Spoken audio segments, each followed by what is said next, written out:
በስመ አብ ወወልድ ወመንፈስ ቅዱስ አሐዱ አምላክ። ስብሐት ለእግዚአብሔር ለዘአብጽሐነ እስከዛቲ ሰዓት። በእግዚአብሔር ፍጹም ሰላም የተወደዳችሁ የእግዚአብሔር ልጆች የፍኖተ ዓለም ዙሪያ የምትኖሩ ሁላችሁ እንደምን አላችሁ? ልዑል አምላካችን እግዚአብሔር በኃጢአት በበደል በርኩሰት የባከነው ዘመናችን ላይ ጭንቀን በዕድሜያችን ላይ ለንስሐ ጨምሮ በዚህ ወንጌል ማዕድ ዙሪያ ተሰባስበን ቅዱስ ቃሉን እንድንማማር ስለረዳን ስሙ የከበረ የተመሰገነ ይሁን። አትለይምና ቅድስት እናታችን ወላዲተ አምላክ እግዚአብሔር ባከበራት የክብር መጠን ከፍጡራን ሁሉ በላይ ከፈጣሪ በታች ስሙ የከበረ የተመሰገነ ይሁን።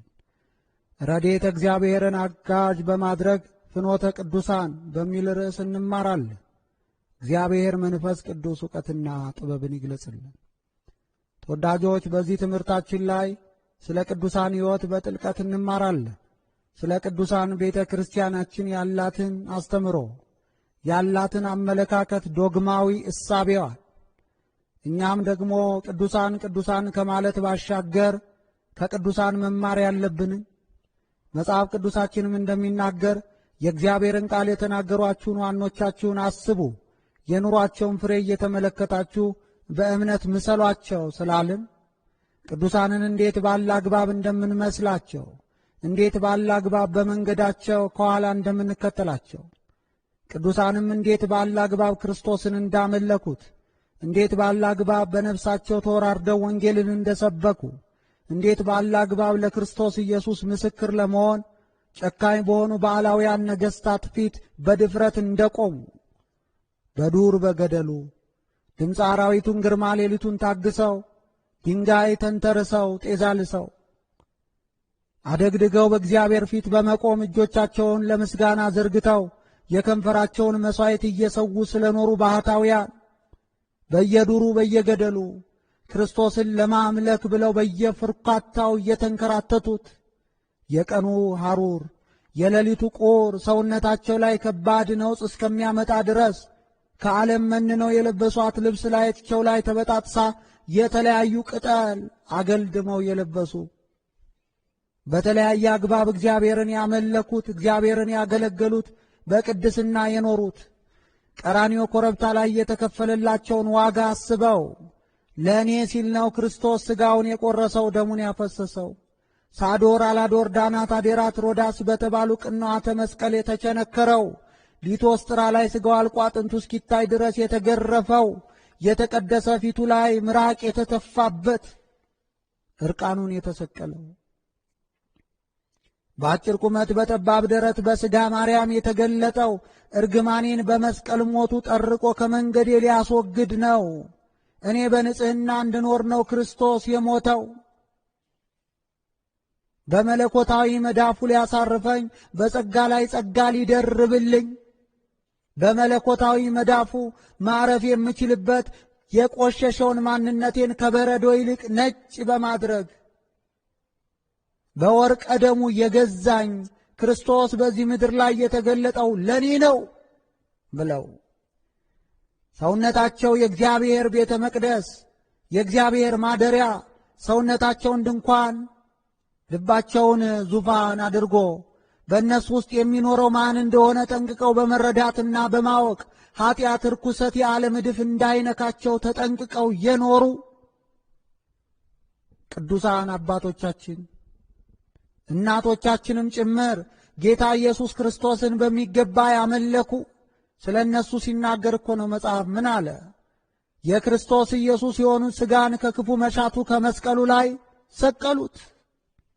የሥጋ ፍላጎታቸውን አሽቀንጥረው የጣሉ የራሳቸውን ፈቃድ ገለው ቀብረው የክርስቶስ ኢየሱስን ፍቃድ በሰውነታቸው ላይ እንዲሰለጥን በመንፈሳዊ ተጋድሎ ራስ ወደ ሆነው ወደ ክርስቶስ ያደጉ የቅዱሳን አባቶቻችንን ታሪክ እንዴት ባለ አግባብ ጌታን እንዳመለኩት፣ እንዴት ባለ አግባብ ለክርስቶስ ኢየሱስ ምስክር እንደሆኑ፣ እንዴት ባለ አግባብ አኗኗራቸው ለጌታ ለኢየሱስ ክርስቶስ ቃል ታማኝ ነው እንደኖሩ መማር ለኛ ለክርስቲያኖች እጅጉን ይጠቅመናል። ነገርን ከስሩ ውሃን ከጥሩ እንዲሉ ሊቃውንት ይህን ትምህርት የምንጀምረው ቅድስናን ከመተርጎም ነው። ፍኖተ ቅዱሳን ብለን ርዕስ ሰጥተነዋልና ፍኖት ማለት መንገድ ነው። ሁለት መንገዶች አሉ፣ የኃጥአንና የጻድቃን መንገዶች። የኃጥአንን መንገድ በተመለከተ መጽሐፍ ቅዱሳችን ለሰው ቅን የምትመስል መንገድ አለ፣ ፍጻሜዋ ግን ሞት ነው ይላል። ኃጢአትን እንደ ቀዝቃዛ የሚጨልጡ፣ በነውራቸው የሚያጌጡ፣ በእግዚአብሔር ፊት በኃጢአት የሚገለጡ፣ ሰውነታቸውን ለዲያብሎስ ማደሪያ አድርገው በመስጠት እነሱ በኃጢአት ወድቀው በርካታዎችን የሚያሰናክሉ ኃጢአተኞች አሉ። በመዝሙር 1 ላይም ስለ እነሱ ይናገራል። ስለ ሁለቱ መንገድ ቅዱስ ዳዊትን በሚገባ ያወሳል። ምስጉን ነው በክፉዎች ምክር ያልሄደ፣ በኃጢአተኞችም መንገድ ያልቆመ፣ በዋዘኞችም ወንበር ያልተቀመጠ፣ ነገር ግን በእግዚአብሔር ሕግ ደስ ይለዋል፣ ሕጉንም በቀንና በሌሊት ያስባል። እርሱም በፈሳሿ ዳር እንደተተከለ ፍሬዋን በየጊዜው እንደምትሰጥ ቅጠሏም እንደማይረግፍ ዛፍ ይሆናል። የሚሠራው ሁሉ ይከናወንለታል። ክፉዎች ግን እንዲህ አይደሉም፣ ንፋስ ጠርጎ እንደሚወስዳቸው ትቢያ ናቸው። ስለዚህ እግዚአብሔር የኃጢአንን መንገድ ያውቃል አለ። የኃጢአተኞች መንገድ ትጠፋለች። በኃጢአት የምንሄድ ሰዎች፣ እርኩሰትን እንደ ቀዝቃዛ የምንጨልጥ፣ የቅዱሳንን መንገድ ኋላ ቀር እንደሆነ እያሰብን በሥጋ አስረሽ ምቺው ዳንኪራ የዲያብሎስ ማኅበርተኛ የሆንን እኛ የምንሄድበትን መንገድ ቆም ብለን መመርመር ያለብን ሰዓት ላይ ደርሰናል። ተወዳጆች፣ መድኃኔ ዓለም ኢየሱስ ክርስቶስ በኃጢአተኛ መንገድ ላይ በጽናት የሚራመዱ፣ እርኩሰትን እንደ ቀዝቃዛ የሚጨልጡ፣ በነውራቸው የሚያጌጡ የዲያብሎስ ማኅበርተኞች፣ ስለ ነፍሳቸው ደንታ የሌላቸው፣ ለእግዚአብሔር ቃል ጀርባቸውን የሰጡ፣ ነገር ዓለማቸው ሁሉ ከሰይጣን ጋር ያበረ ለነዛ ሰዎች እንዲህ የሚል ጥሪ በመጽሐፍ ቅዱስ አስቀምጧል። እናንተ ደካሞች ሸክማችሁ እየከበደ ወደ እኔ ኑ። ወደ ጻድቃን መንገድ እንድንመጣ፣ በጻድቃን መንገድ የቅድስና ደረጃ ላይ ለመውጣት ራስ ወደሆነ ወደ ክርስቶስ እንድናድግ፣ በነገር ሁሉ መንፈሳዊ ስብዕና እንድንገነባ፣ ጌታን ደስ የሚያሰኘው መንፈሳዊ ሥራ በዚህ ምድር ላይ እንድንሠራ፣ በእግዚአብሔር መለኮታዊ መዳፍ እንድናርፍ፣ በኃጢአት ቆሽሸን እንደሆነ በንስሐ ሳሙና ታጥበን ከበረዶ ይልቅ ነጭ እንድንሆን፣ በጻድቃን መንገድ እንድንመጣ፣ እናንተ ደካሞች ሸክማችሁ የከበደ ወደ እኔ ኑ ይላል። እህት ዓለም ወደ ክርስቶስ መምጣት አይሻልሽም? ኃጢአትና ርኩሰትን ከምትሰሪበት እንደዚህ ያለው የረከሰ መንገድ ተመልሰሽ ለሰው ቅን የምትመስል መንገድ አለ፣ ፍጻሜዋ ግን ሞት ነው ይላል። አሁን የምትሄጂበት መንገድ፣ አሁን ኃጢአት የምታግበሰብሽበት፣ አሁን ሰዓትሽን ያለ አግባብ የምታጠፊበት መንገድ መጨረሻው ሞት ነው። ይሄንን አረጋግጬ በክርስቶስ ኢየሱስ ፍቅር እለምንሻለሁ፣ ተመለሺ። እህት ዓለም ተመለሺ። ኢየሱስ ክርስቶስ እንዲህ ይላል፣ እናንተ ደካሞች ሸክማችሁ እየከበደ ወደ እኔ ኑ ይላል። ወደ እሱ ነይ፣ በመለኮታዊ መዳፉ ረፊ። ከሱ የበለጠ ሰላም ሊሰጥሽ፣ መረጋጋት ውስጥ መኖር የምትችይበትን አቅም ሊያድልሽ የሚችል በዚህ ምድር ላይ ምንም አይነት ነገር እንደሌለ ይህን አረጋግጬ እነግርሻለሁ። ቅድስት አርሴማን ያሳረፋት፣ አፎሚያን ያሳረፋት፣ በርካታ እናቶቻችንን በመለኮታዊ መዳፉ ተደላድለው እንዲኖሩ እየረዳቸው ኢየሱስ ክርስቶስ ነይ ወደ እኔ ይልሻል። አሁን የምትሰራው ኃጢአት ምን ይጠቅምሻል? ስሌቱ ምን እንደሆነ ልንገርሽ። መጨረሻ ላይ ሞት ነው። ለሰው ቅን የምትመስል መንገድ አለች። አራዳ የምትመስል መንገድ አለች። ዘመናዊነት የምትመስል መንገድ አለች። ተራማጅ የሆንን የምታስመስለን መንገድ አለች። ፍጻሜዋ ግን ሞት ነው። ወንድም ዓለም አንተስ እስከ መቼ በዝሙት ውስጥ ትኖራለህ? እስከ መቼ ኃጢአትን እንደ ቀዝቃዛ ውሃ ትጨልጣለህ? እስከ መቼ በእግዚአብሔር ፊት ኃጢአትና ርኩሰትን በመፈጸም ታምጻለህ? እስከ መቼ ነው ዝሙት ውስጥ የምትኖረው? እስከ መቼ ነው የምትዋሸው? ኃጢአትን እያማረትክ እስከ መቼ ትሰራለህ? ለዓለም ፊትህን አዙረ ለክርስቶስ ጀርባህን የምትሰጠው እስከ መቼ ነው? ክርስቶስ አንተን የሚናገረው ጆሮህን ከፍተህ ትሰማኝ እንደሆነ እናንተ ደካሞች ሸክማችሁ እየከበደ ወደ እኔ ኑ እኔም አሳርፋችኋለሁ ይልሃል። ወደሚያሳርፈ ወደ ኢየሱስ ና። ከሱ በቀር እረፍት የሚሰጥ የለም። ኃጢአት ከሠራ በኋላ እንደምትተክዝ አውቃለሁ። ኃጢአት ከሠራ በኋላ ሰላምህ ከውስጥህ እንደሚሟጠጥ አውቃለሁ። በርኩሰት መንገድ ሽምጥ ከጋለብክ በኋላ ፈጽሞ የሆነ መረጋጋትን የማጣት ስሜት ውስጥ እንደምትገባ ጠንቅቄ እረዳለሁ። ወንድም ዓለም ወደ እረፍት ና። እረፍት ክርስቶስ ነው። አብርሃም፣ ይስሐቅ፣ ያዕቆብን ያሳረፈ እንደ ደመና በዙሪያችን የከበቡ ቅዱሳን ሁሉ ያረፉበት ዓለታችን ኢየሱስ ክርስቶስ ነው። እኔ እናንተ ኃጢአተኞቹን ሊያሳርፍ ዛሬም ድረስ ኑ እያለ የሚጣራው እሱ ነው። የትምህርታችን ርዕስ ፍኖተ ወንጌል ነው። የጻድቃን መንገድ አለ፣ የኃጥአን መንገድ አለ። መንገድ ሁለት አይነት ነው። የጻድቃን መንገድ ጠባብ ነው። አዎ መከራ ይበዛበታል፣ እንግልት አለበት። መድኃኔ ዓለም ኢየሱስ ክርስቶስ የሚወደኝ ቢኖር የመከራ መስቀሌን ተሸክሞ በኋላው ይከተለኛል።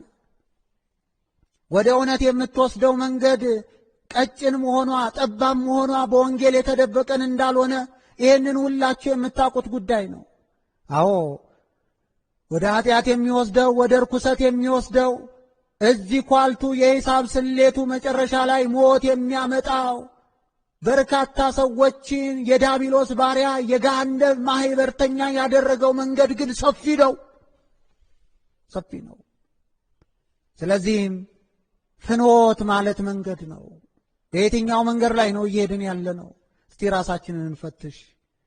ብዙዎቻችን እኮ ሐሜተኞች ነን። በአንደበታችን በጣም ከባባድ ብራንድ የሆኑ ስድቦች የሚወጡ ሰዎችን መጠገን ሳይሆን ሰዎችን መስበር በርካታ ዓመት ልምድ ያለን ሰዎች ነን። አንደበታችንን ስለ ክርስቶስ ኢየሱስ ብለን የምንጠብቅ አይደለንም። ኃጢአትና ርኩሰትን እያማረጥን የምንሰራ ነን። አሁን የምንሄድበት መንገድ የቅዱሳን መንገድ አይደለም። የዚህ ትምህርት ዋነኛ ዓላማው በቅዱሳን መንገድ ላይ አለመሆናችን ልካችንን መነጋገር ነው። እኔና እናንተ ያለንበት ሕይወት ቅዱሳን የኖሩበት ሕይወት አይደለም። ቅዱሳን የኖሩት ከክርስቶስ ጋር ነው። በመለኮታዊ መዳፉ ነው ያረፉት። ቀራንዮ ኮረብታ ላይ የተሰራላቸውን ነገር በሕሊናቸው ጎዳና ላይ እንዲመላለስ ፈቅደው ለዛ ለቤዛነቱ ሥራ ተግባራዊ የሆነ የቅድስና ምላሽ እየሰጡ ነው የኖሩት። እኔና እናንተ ግን ያለነው ደረቴ ይቅላ ሆዴ ሙላ ነው። በዓለማዊ ፈንጠዝያ ነው ያለነው። ስለ ኃጢአታችን አንድ ዘለላ እምባ ለማንባት እንኳ ጊዜ የለንም። በማኅበራዊ ድረገጽ ለንስሐ የተሰጠንን ጊዜ የምንንድና የምናቃጥል ከንቱ ሰዎች ሁነናል። ትናንት ከትናንት ወዲያ እግዚአብሔር በእኔ በኃይለ ገብርኤል ላይ ተስፋ ሳይቆርጥ ትናንት የሠራሁትን ኃጢአት ሳያስብ ኃይለ ገብርኤል በዚች ቀን በንስሐ ታጥበህ ተወልውለህ ከትናንትናው ኃጢአት ታርመ በመለኮታዊ መዳፌ እንድታርፍ እፈልጋለሁ። ስለዚህ ይህችን 24 ሰዓት ሰጥቼሃለሁ አለኝ እግዚአብሔር። ታዲያ በዚች ቀን ውስጥ ጌታ በክበበ ትስብእቱ በግርማ መለኮቱ ሲመጣ በፊቱ መቆም የምችልበትን የንስሐ ፍሬ እያፈራው ክርስቶስ ኢየሱስን ደግሜ እንዳልበድል በነገር ሁሉ ተጠንቅቄ መኖር የምችልበትን መንፈሳዊ ሥራ እሠራለሁ እንጂ ዋዛ ፈዛዛ ማብዛት አለብኝ? ፌስቡክ ላይ እስከ 4 ሰዓት ማጥፋት አለብኝ? ቲክቶክ ላይ የማይረቡ ቪዲዮዎችን በማየት ቢሲና ባተሌ መሆን ይጠበቅብኛል ወይ ነው? የትሩክ ፊልም እያየሁ ላሳልፍ? ከንቱ መሆናችንን መረጋገጫው በጣም በርካታ ነው። እኛ ለንስሐ የተሰጠንን ጊዜ እንኳ በአግባቡ ባለመጠቀማችን የምንኖረው የምንሄድበትን መንገድ የቅዱሳን መንገድ ላለመሆኑ ማረጋገጫ ነው። ስለዚህ ልካችንን ነው በዚህ ርዕሰ ጉዳይ የምናነሳው። የቅዱሳንን የሕይወት ታሪክ ከፊት ለፊታችን ካስቀመጥን በኋላ እኔና እናንተ ራሳችንን እናያለን። በእውነት አቡነ ተክለ ሃይማኖት የሄደበት ጎዳና ላይ ነኝ ወይ ያለሁት? በእውነት ቅድስት አርሴማ ለጌታ ለኢየሱስ ክርስቶስ ስትል እስከ ሰማዕትነት የደረሰችው ይህች ናት። ዛሬ እኮ እህቶቻችን ከነፍሳቸው ይልቅ የሚንከባከቡት ጥፍራቸውን ሆኗል። ጥፍራቸውን የተለያየ ቀለም ለመቀባት በርካታ ደቂቃዎች ይፈጃሉ። የእግዚአብሔርን ቃል ለማንበብ እነዛን ደቂቃዎች መስዋዕት አድርገው መስጠት በፍጹም ፈቃደኞች አይደሉም። አንዲት ሴት እኮ ቢዚና ባተሌ የምትሆነው መስታወት ፊት ነው። ዛሬ ሴቶች ምን እንደነካቸው በፍጹም አላውቅም። ጥፍር ቀለምና ቻፕስቲክ ለመግዛት የሚያወጡትን ገንዘብ ሩቡን ያክል እንኳ መጽሐፍ ለመግዛት አያወጡ። በክርስቶስ ፊት መዓዛቸው ያማረ ለመሆን ጥረት ከማድረግ ይልቅ በጎረምሳ ፊት መዓዛቸው ያማረ ለመሆን ጥረት የሚያደርጉባቸው ሽቶችን ለመግዛት ያለ የሌለ ሀብትና ንብረታቸውን ኢንቨስት ማድረጋቸውን ስናይ በቅዱሳን መንገድ በቅድስት አርሴማ ሕይወት ውስጥ አለመኖራችን ማመሳከሪያ ነው። እህት ዓለም ቅድስት አርሴማን የሚመስል ነገር አለሽ? አንቺ በማን ነው የምትቀኝው? በቢዮንሴና በሸኪራ ነው የምትቀኝው ወይስ በቅድስት አርሴማና በቅድስት በርባራ በቅዱሳን አንስት ነው የምትቀኝው? ወይስ ደግሞ በዓለም መስኮት ላይ ወይም ደግሞ በቲክቶክ ላይ በርካታ ቪዲዮ እየሰሩ የሚለቁ እህቶችሽን ነው? በቅዱሳን መንገድ ላይ አይደለንም ያለነው። ራሳችንን ፈጽመን አጥተናል። ክርስቲያን የማይመስል ስብዕና ውስጥ ነው እየኖርን ያለነው። ዘቅጠናል፣ ተዋርደናል፣ የማንረባ ሰዎች ሆነናል። የእሱ ወደ ሆኑት መጣ፣ የገዛ ወገኖቹ ግን አልተቀበሉትም። ለተቀበሉት ግን የእግዚአብሔር ልጆች የሆኑ ዘንድ ሥልጣንን ሰጣቸው ይላል። እኛ ባለሥልጣን ሆነን ሳለ እንደ ባሪያ ተዋርደናል። አባባ ብለን የምንጮህበት የልጅነት መንፈስ ተሰጥቶን የእግዚአብሔር ልጆች ተብለን ሳለ እኛ ግን እየኖርን ያለነው የዓለም ባሪያ ሁነን ነው። ማንን ለመምሰል ነው ጥረት የምታደርጊው? መከራሽን የምትበየው ቅንድብሽ ላይ ቢዚና ባተሌ የምትሆኝው ለምንድን ነው? ቅንድብሽ እኮ የተለያየ ቅርጽ ያማረና የተዋበ ቢሆንልሽ መንግሥተ ሰማያትን እኮ አያወርስሽም። ምናልባት ጎረምሳዎችን ግን ማስደንገጥ የምትችይበት ውበት ውስጥ ሊያስገባሽ ይችል ይሆናል። በጎረምሳዎች ሞገስ ሊሰጥሽ ይችላል። እንደ ቅድስት አርሴማ ግን ቅንድብሽ ላይ ቢዚ ሁነሽ የምትውይበትን ሰዓት በእግዚአብሔር ፊት ግን እንደ ቅድስት አርሴማ ሞገስ አይሰጥሽ። እኛ ያለነው ሌላ ታሪክ ውስጥ ነው። እኛ የምንሰራው የማይረባ ስራ ነው። ጊዜያችንን በከንቱ ነው የምናጠፋው። ቤተ ክርስቲያናችን በእኛ ዘመን ለዚህ ነው የተዋረደችው። ምእመኑ ክርስቶስን አያውቅም፣ ክርስቶስን አይከተልም። ቅዱሳን ያማልዳሉ እያለ ቢናገርም ከቅዱሳን ግን ለመማር ቅዱሳን ያመለኩትን ክርስቶስ በልቡ ላይ ግን ለመሾም ፈቃደኛ አይደለም። አስረሽ ምቺው ዳንኪራ ነው። የጥምቀት ጊዜ ማየት ትችላላችሁ። የማይረቡ ስጋዊ ሥራ በተቀደሱ በዓላቶቻችን ላይ የምንሰራ እኛ ነን። ትንሣኤ በዓልን 55 ቀናቶችን ከጾምን በኋላ ጾማችንን የምንፈታው በኮንሰርት ነው። ከዚህ የበለጠ መዋረድ አለ እንዴ? በዘር ተጓድነን እርስ በርሳችን ስንሰዳደብ የምንውል። አቤት ስድብ የሚያጸድቅ ቢሆን እኮ በዚህ ዘመን ያለን ሰዎች የበለጠ የእግዚአብሔርን መንግሥት ቀድሞ የሚወርስ ማንም ሰው አልነበረም። ቆማጣ የሚያሮጥ ስድብ የምንሳደብ ብራንድ የሆኑ ስድቦችን ከየት እንደምናመጣቸው አላውቅም። ኮሜንት ላይ ሁሉም ቦታ ላይ መግባት ትችላላችሁ። ከሐሳባችን በተቃራኒ የተቀመጠውን ሰው ጥርግርግ አድርጎ መስደብ በቃ ክርስትና ሆኗል።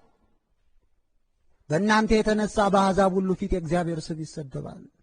እኛ ባለመንቃታችን፣ እኛ እግዚአብሔር አምላካችንን ባለመከተላችን፣ እኛ ቅዱሳንን ባለመምሰላችን የተነሳ ቤተ ክርስቲያናችን እየከሰረች ያለችው ኪሳራ ቀላል አይደለም። ስለዚህ ሁለት መንገድ አለ፣ የቅዱሳን መንገድና የኃጥአን መንገድ። የትምህርታችን ርዕስ ፍኖተ ወንጌል እንደመሆኑ መጠን ፍኖት የሚለውን በተወሰነ መልኩ ካብራራን ቅዱስ የሚለውን ማብራራት ደግሞ ይጠበቅብናል።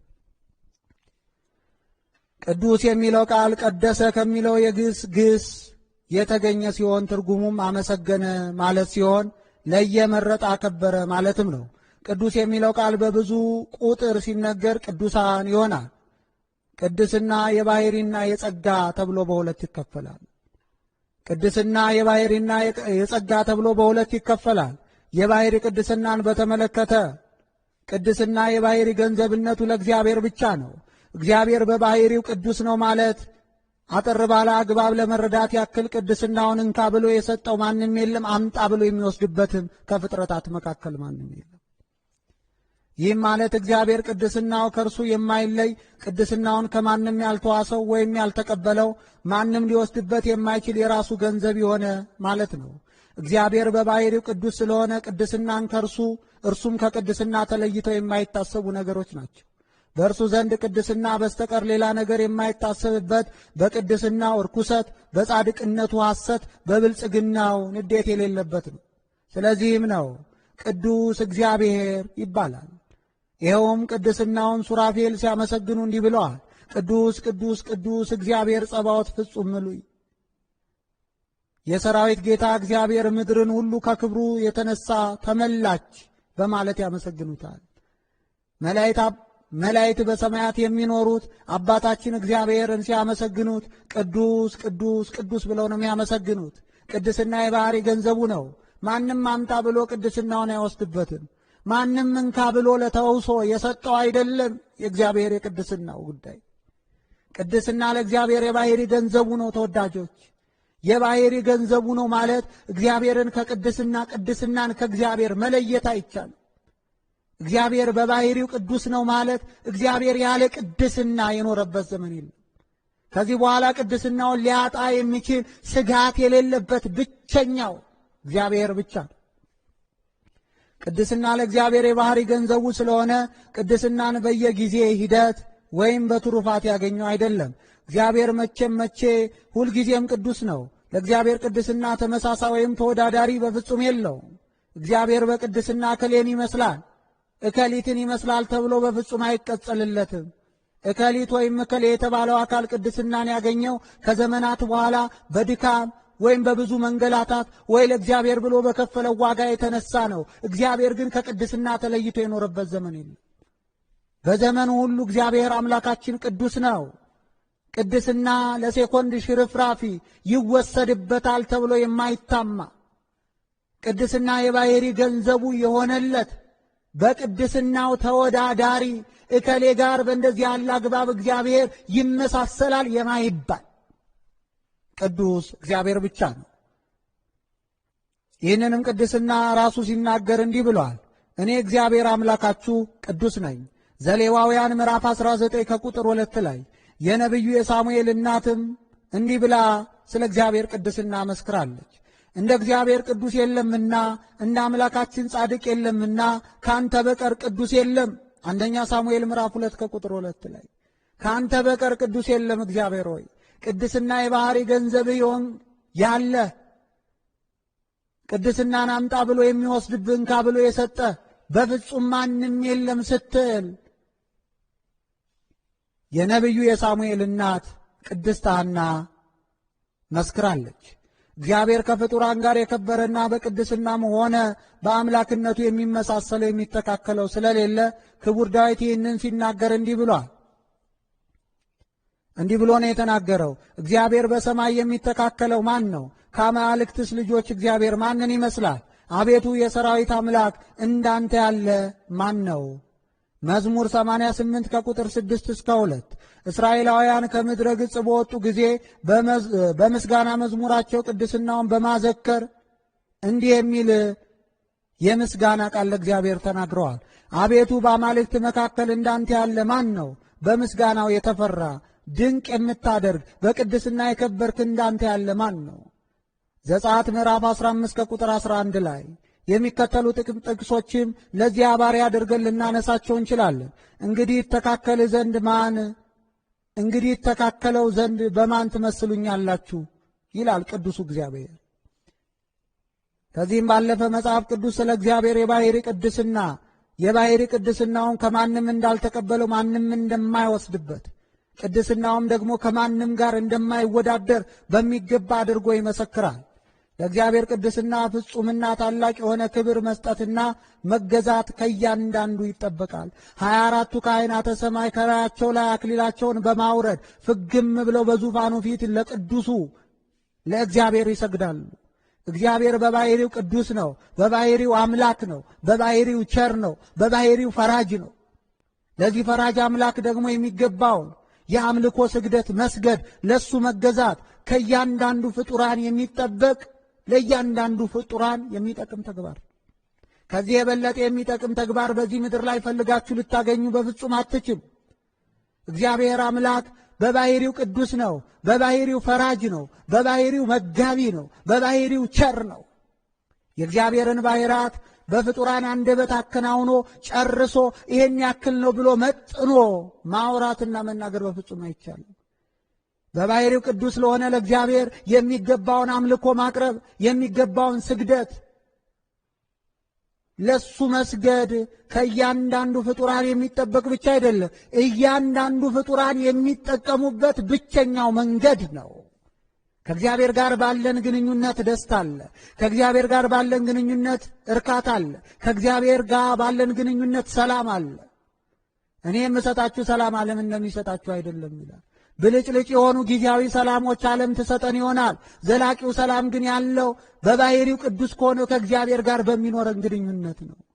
በባሕሪው ቅዱስ የሆነ እግዚአብሔርን እንደሚገባ በማምለክ በነገሮች ሁሉ በመለኮታዊ መዳፉ በማረፍ የምናገኘውን ጥቅም ማንም ሊሰጠን አይችልም። እግዚአብሔር በባሕሪው ቅዱስ ነው። በሁለተኛ ደረጃ የሚቀመጠው የጸጋ ቅድስና ነው። የጸጋ ቅድስና ማለት ከእግዚአብሔር በጸጋ በስጦታ የተሰጠ ወይም የተገኘ ማለት ነው። ከላይ እንደተገለጸው በባሕሪው ቅዱስ የሆነው እግዚአብሔር ብቻ ስለሆነ የፍጡራንን ቅድስና መገኛው ምንጩም እርሱ ብቻ ነው። እግዚአብሔር አምላክን እንደሚገባ አድርገው ያገለገሉ፣ በነገር ሁሉ ለቃሉ የታመኑ፣ እሱ ባስቀመጠው መንገድ ላይ እንደሚገባ አድርገው የተመላለሱትን የባሕሪ ቅድስና ያለው እግዚአብሔር አምላካችን ለሚወዳቸው ትእዛዙን ለሚፈጽሙ እንደሚገባ አድርገው ለኖሩ፣ የተፈጠሩበት ዓላማ በሚገባ ለተረዳና ላወቁ ሰዎች በስጦታ ቅድስናን ይሰጣቸዋል። ያ ደግሞ እንደ ቤተ ክርስቲያናችን አስተምሮ የጸጋ ቅድስና ይባላል። የጸጋ ቅድስና የተሰጣቸው በርካታ አባቶችና እናቶች አሉ፣ በዙሪያችን እንደ ደመና የከበቡን፣ እግዚአብሔርን እንደሚገባ አድርገው ያገለገሉ፣ ራስ ወደሆነው ወደ ክርስቶስ ያደጉ፣ በጸሎት ሕይወት ውስጥ የጸኑ፣ ለባሕሪው የሚገባውን የምስጋና መሥዋዕት መባ አድርገው የሚያቀርቡ፣ ለአምልኮቱ የሚገባውን ስግደት ያለ ማቋረጥ የሚሰጡ፣ በምድር ላይ የሚኖሩ በሰማይም ላይ የሚኖሩ በጸጋ ቅድስና የተሰጣቸው የእግዚአብሔር ወዳጆች አሉ። እግዚአብሔር በባሕሪው ቅዱስ እንደሆነ ሁሉ ሰዎችም የእርሱን አርያ ተከትለው ቅዱስ የሆኑ ዘንድ እንደዚህ የሚል ጥሪ አቅርቧል። እኔ እግዚአብሔር ቅዱስ ነኝና እናንተም ቅዱሳን ሁኑ። ይህንንም ኃይለ ቃል መሠረት አድርጎ ብርሃነ ዓለም ቅዱስ ጴጥሮስ እኔ ቅዱስ እንደሆንኩኝ እናንተ በኑሯችሁ ሁሉ ቅዱሳን ሁኑ ብሎ ተጣርቷል። እግዚአብሔር አምላክ በኑሯችን ሁሉ ቅዱሳን እንድንሆን ይፈልጋል። በንግግራችን ቅዱሳን፣ በሥራችን ቅዱሳን፣ በእያንዳንዱ ማኅበራዊ ግንኙነታችን ቅዱሳን፣ እያንዳንዱ እንቅስቃሴያችን ከእግዚአብሔር ቃል አንጻር በሚገባ የተፈተሸ ሕይወት የምንኖር ከሆነ እግዚአብሔር አምላክ በጸጋ ቅድስናን ገንዘብ አድርጎ ይሰጠናል። ለዚህ ነው ብርሃነ ዓለም ቅዱስ ጴጥሮስ እኔ ቅዱስ እንደሆንኩኝ እናንተ በኑሯችሁ ሁሉ ቅዱሳን ሁኑ የሚለውን የእግዚአብሔርን ቃል ጮክ አድርጎ የሚነግረን። ዘሌዋውያን ምዕራፍ 19 ከቁጥር 2 ላይ ይገኛል።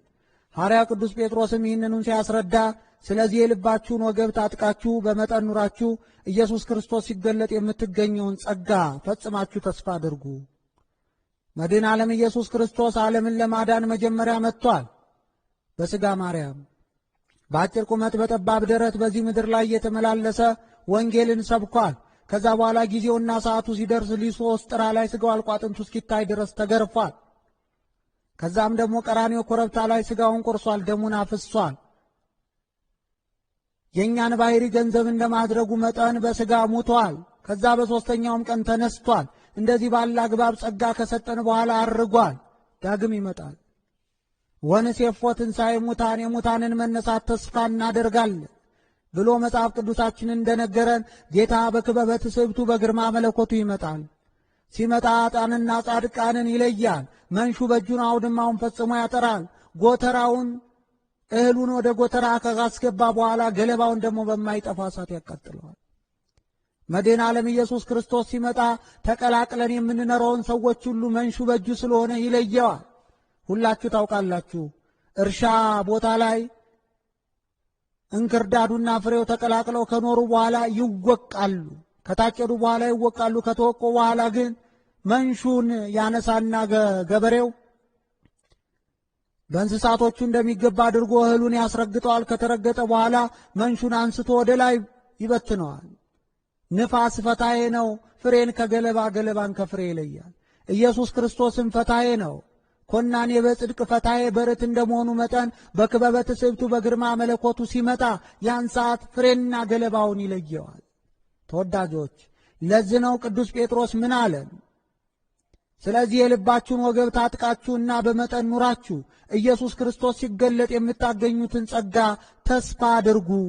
ኢየሱስ ክርስቶስ ሁለተኛ ሲገለጥ የሚገኘውን ተስፋ ማድረግ የጸጋ ቅድስና ባለቤት ያደርጋል።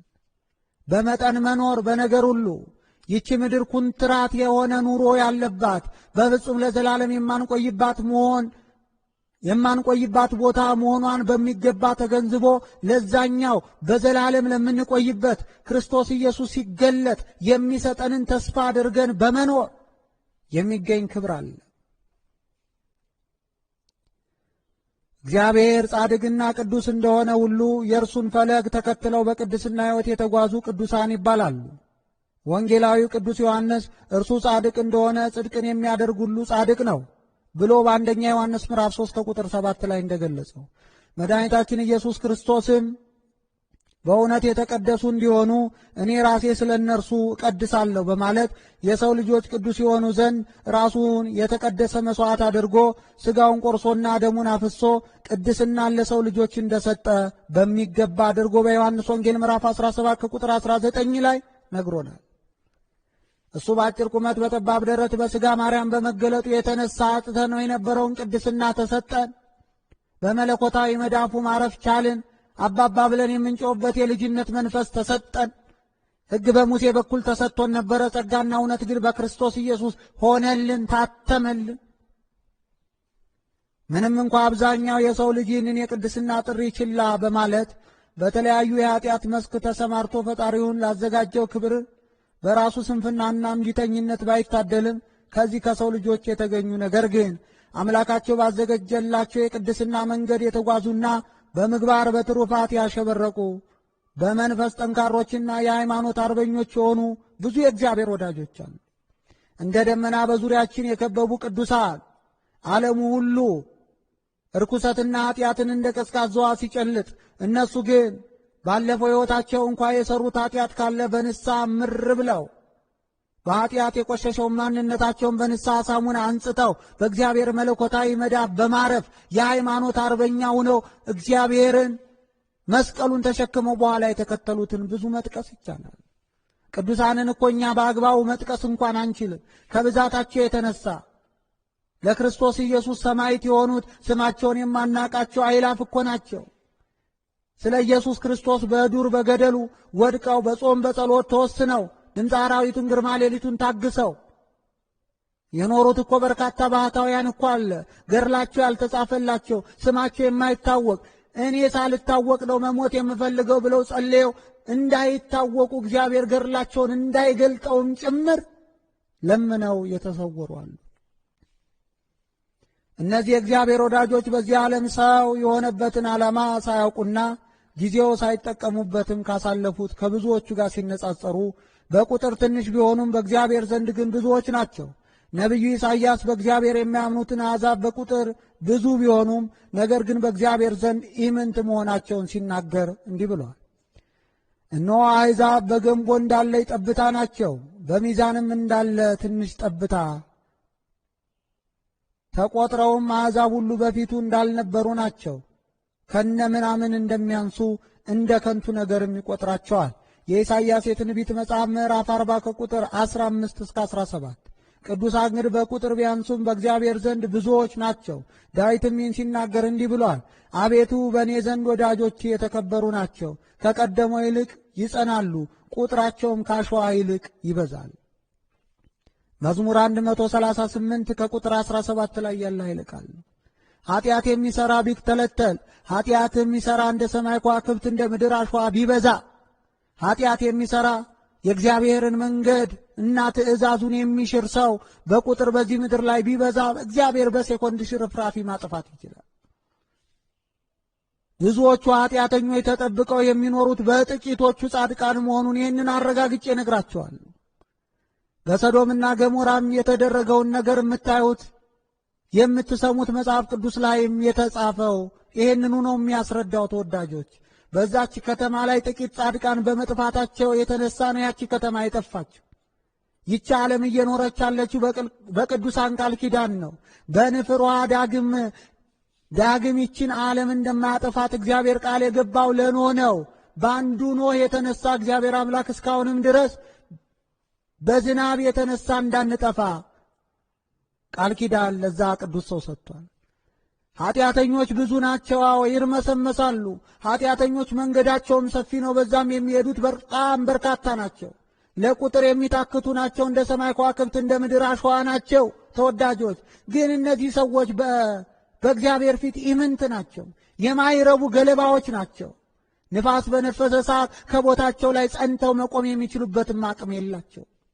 ቅዱሳን ግን በጥቂት ቁጥር የተገመቱ እንኳ ቢሆኑ እግዚአብሔር አምላክ ባወቀ ቅዱሳን እንኳ ጥቂት ቢሆኑ ግን ብዙ ናቸው በፊቱ። በአንዲት ከተማ ላይ 2 ጻድቃን ካሉ ከሚሊየን ኃጢአተኞች ይበልጣሉ።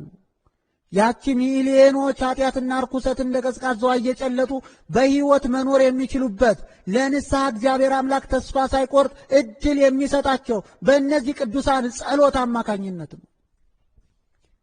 ነቢዩ ኤልያስ እርሱ ብቻውን ሆኖ የበዓላን ነቢያትም ግን 450 ቢሆኑም እርሱ ከእግዚአብሔር ጋር ስለሆነ አሸንፏቸዋል።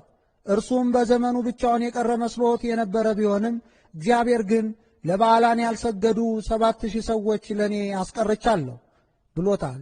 አንደኛ ነገሥት ምዕራፍ 19 ከቁጥር 18 ላይ የእግዚአብሔር ወዳጆች ምን ጊዜም እንደማይጠፉ ሲያመለክት እንዲሁ በአሁኑ ዘመን ደግሞ ጸጋ የተመረጡ ቀርተዋል አለው ይላል። ሮሜ መልእክት ምዕራፍ 11 ከቁጥር 4 እስከ 5 ሰው እግዚአብሔርን ባያመልክ ለራሱ ይቀርበታል እንጂ እግዚአብሔር እሱን የሚያገለግለው አያጣም። እግዚአብሔር አምላካችን ዛሬም ድረስ አሁን ብዙ ሰው ይናገራል፣ ዘመኑ የኃጢአተኞች ነው ይላል። እግዚአብሔር ግን የተሰወሩ ሰራዊቶች አሉት። እግዚአብሔር ግን ዛሬም በዱር በገደሉ በብሕትውና የሚያገለግሉት በፊቱ አደግድገው የሚቆሙ እጆቻቸውን ለምስጋና የሚዘረጉ የከንፈራቸውን መሥዋዕት የሚሰዉ ዛሬም ድረስ ወዳጆች አሉት። እግዚአብሔር ወዳጅ አጥቶ አያውቅም። በንፍሮ ዓለም የምትጠፋበትን ታሪክ እንኳ ብናስታውስ በርካታ ሰዎች ኃጢአት ርኩሰት ቢሰሩ እግዚአብሔር ግን በዛ ዘመንም ወዳጅ አላጣም። በዛ ዘመን የነበረው የእግዚአብሔር ወዳጅ ኖህ ነው። ቤተሰቦቹም ጭምር የእግዚአብሔር ወዳጅ ነበሩ። ለዛ ነው ከዛ የንፍር ውሃ የተረፉት። በዛ የተነሳ ነው በዛች መርከብ ውስጥ መዳን የቻሉት የሰው ልጆች ዘሩ እንዲቀጥል ምክንያት የሆኑት። እግዚአብሔር አምላክ ሰው አያጣም። በነገራችን ላይ እግዚአብሔር አምላክ እኛን የፈጠረው እኛ እንድንጠቀም ተብሎ ነው እንጂ እግዚአብሔር የራቀበት ነገር ኑሮ እንድናቀርብለት፣ የረቀቀ ነገር ኑሮ እንድናጎላለት፣ መስራት የሚችልበት አቅም አጥቶ ወይም ደግሞ በዘመናት ብርዛት እርጅና ተጫጭኖት የዛን ሰዓት የሚጦረው ሰው ፈልጎ አይደለም እኛን የፈጠረ። እግዚአብሔር በራሱ ሙሉ ነው። እግዚአብሔር አምላክ ጊዜና ቦታዎች የማይወስኑት በአእምሮ ስለ እሱ የተሟላ ሐሳብ በፍጹም ማሰብ ከማሰባችን ሁሉ በላይ በባሕሪው ምስጉን የሆነ አምላክ ነው ተወዳጆች። ስለዚህም ቅዱሳን እሱን ሲከተሉት በየዘመኑ ኃጢአተኛና ርኩሰት የሚሠራ ሰው ቢኖርም ቅሉ እግዚአብሔር ግን ቅዱሳንን አያጣም። ቅዱስ የሚለው ቃል ለእግዚአብሔር እንዲሁም ከሰዎች ወገን ቅዱስ ለሆኑ ሰዎችም የሚነገር ከሆነ እንዴት ተለይቶ ይታወቃል? እግዚአብሔርም ቅዱስ ነው፣ ቅዱስ ሚካኤልም ቅዱስ ነው። ታዲያ እንዴት ነው የምንለየው? ታዲያ እንዴት ብለን ነው በቅዱስ ሚካኤልና በእግዚአብሔር መካከል ያለውን ቅድስና ደንበሩን በሚገባ ማስመር የምንችለው የሚል ጥያቄ መነሳቱ በፍጹም አይቀርም። ለእግዚአብሔር የሚቀጸለው ቅዱስ የሚለው ቃል ለሰው መነገሩስ ምን ያህል አግባብ ነው የሚል ጥያቄ ይነሳ ይሆናል። ቅዱስ የሚለውም ቃል ሲነገር የቅድስናውን ደረጃና መጠን የሚታወቀው ቃሉ በሚቀጸልበት ባለቤት ነው። ቅዱስ የሚለው ቃል ለእግዚአብሔር ሲነገር ተናጋሪው ሆነ ሰሚው እጹብ ድንቅ ረቂቅና ምጡቅ የሆነውን የሰው አእምሮ ከማድነቅ በስተቀር ሊደርስበት የማይችለውን የእግዚአብሔር ቅድስና እያሰቡ ሊናገረው ተናጋሪው ሊናገረው ይህንንም ቃል ለእግዚአብሔር ሲነገር የሚሰማው ሰው ሊያስበው ይገባል።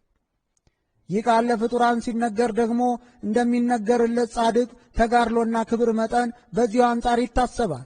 ለምሳሌ መድኃኔ ዓለም ኢየሱስ ክርስቶስ እኔ የዓለም ብርሃን ነኝ ብሏል በዮሐንስ ወንጌል ምዕራፍ 8 ከቁጥር 12። እንዲሁ ደግሞ ደቀ መዛሙርቱን እናንተ የዓለም ብርሃን ናችሁ ብሏቸዋል። እሱ ብርሃንነቱ የባሕሪ ገንዘቡ ነው። እነሱ ደግሞ ከሱ ባገኙት ጸጋ የዓለም ብርሃን ናቸው። ለእግዚአብሔር ወይም ለኢየሱስ ክርስቶስ ብርሃን ነው። የዓለም ብርሃን እኔ ነኝ ብሎ ሲናገር ብርሃንነቱ የባሕሪው ነው። ለቅዱሳን ደግሞ የዓለም ብርሃን ናችሁ፣ ለሐዋርያት ደግሞ የዓለም ብርሃን ናችሁ ተብሎ ሲነገር ደግሞ ለእነሱ ደግሞ በተሰጣቸው ጸጋ መጠን የዓለም ብርሃን ናቸው። እንኳን አይደለም ሐዋርያት፣ እኛም ራሱ እኮ ብርሃን ተብለናል። እናንተ የዓለም ብርሃን ናችሁ፣ እናንተ የዓለም ጨው ናችሁ የተባለው ለሐዋርያት ብቻ አይደለም። ክርስትናቸውን በአግባቡ በዓለም ሁሉ ፊት ለውዳሴ ከንቱ ሳይሆን ለእግዚአብሔር ክብር ብለው የሚገልጡት ሰዎች ሁሉ አዎ እግዚአብሔር አምላክ ለሰው ልጆች ያለውን ፍቅር፣ እግዚአብሔር አምላክ ለሰው ልጆች ያለውን ውዴታ በሚገባ አድርገው ስለሚገልጹ ለነዛ ሰዎች እኛን ምክንያት አድርጎ ወደ ራሱ እግዚአብሔር ያቀርባቸዋል። ስለዚህም በዚህ ደረጃ ነው ቅድስናን የሚነገረው። ዮሐንስ ወንጌላዊ የዮሐንስን መጥምቅና የክርስቶስ ብርሃንነት ሲነጻጸር እዚህ ግባ የሚባል አይደለም። ኢየሱስ ክርስቶስ የዓለም ብርሃን ነው። ሐዋርያትም የዓለም ብርሃን ተብለው መጽሐፍ ቅዱስ ላይ ተገልጸዋል። መጥምቀ መለኮት ቅዱስ ዮሐንስም ብርሃን ተብሏል። የመጥምቀ መለኮትና የሐዋርያት ብርሃንነት ግን ከእግዚአብሔር ከሰጫቸው በጸጋ ለፍጥረታት ብርሃን እንዲሆኑ ከሚያድላቸው ከእግዚአብሔር ያገኙት ነው። እግዚአብሔር ግን የራሱ በራሱ ነው። ስለዚህም ቅዱሳን ተብለው የሚጠቀሱ በርካታ አካላት አሉ። ቅዱሳን መላእክት አሉ፣ ቅዱሳን መካናት አሉ፣ ቅዱሳን ዕለታት አሉ፣ ቅዱሳን ነዋያት አሉ፣ ቅዱሳን ሰዎች አሉ። ቅዱሳን መላእክት፣ ቅዱሳን መካናት፣ እነዚህም ነገሮች ሁሉ ቅዱስ ተብለው ይጠራሉ። በቅድስና ደረጃ ለሰው እንኳ ተቀጽሎ ቅድስና ሲሰጥ በተለያየ ዘርፍ ነው የሚነገረው። ቅዱሳን ሰማዕታት አሉ፣ ቅዱሳን ጻድቃን አሉ፣ ቅዱሳን ሊቃውንት አሉ፣ ሌሎችም ቅዱሳን አሉ። ስለ እነዚህ እያንዳንዳቸው በዝርዝር እግዚአብሔር በረዳን መጠን በስፋት በዚህ ርዕሰ ጉዳይ ላይ እናያቸዋለን። የዛሬው ትምህርታችን እዚህ ላይ ይበቃናል። ወስብሐት ለእግዚአብሔር ወለወላዲቱ ድንግል ወለመስቀሉ ክቡር። ይቆየን።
Bye.